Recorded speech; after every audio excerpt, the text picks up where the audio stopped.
के जुगाड़ बा। अच्छा सुनो अरे हमारा जवानी के कहानी बड़ी यार बा। कौना रंगा तार के हो छुए के जुगाड़ बा।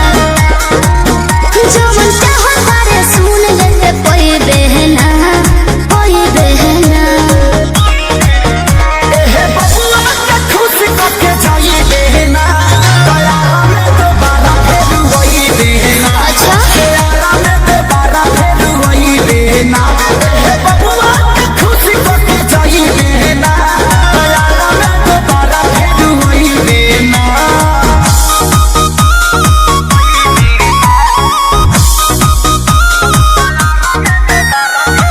Music by Arya Sharma.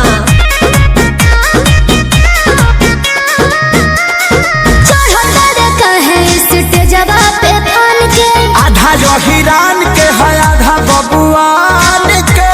तो जाए दी अरे ऐसे जन बोला कौन बात के निशाबा। तोहरा में ये जान सब जात के हिस्सा बा। खाली देखे के देख छुए कोई बहना बुझले।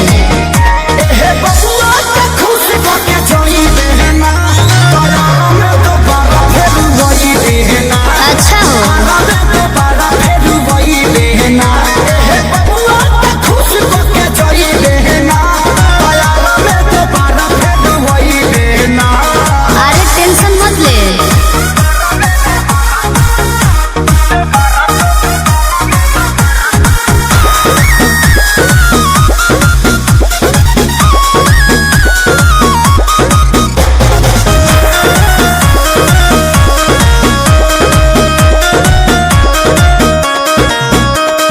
संजय पिसई दे जवानी के लाहौर में। तोहरा खातिर मार होला बलिया बकसर में। तो एहू कंफ्यूजन लगता।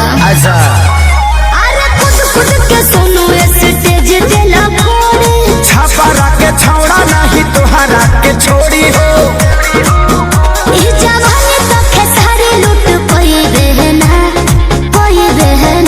अच्छा एहे बबुआ के खुश करके जाई बहना दया में दोबारा फिर वही बहना। हेलो दोस्तों, आप सब कैसे? आई होप कि आप सब बहुत ही अच्छे होंगे। दोस्तों ये हमारा डांस वीडियो आपको थोड़ा सा भी अच्छा लगा हो तो लाइक कीजिए, कमेंट कीजिए और अपने दोस्तों के पास भी शेयर कीजिए और हमारे चैनल को सब्सक्राइब करना ना भूलें।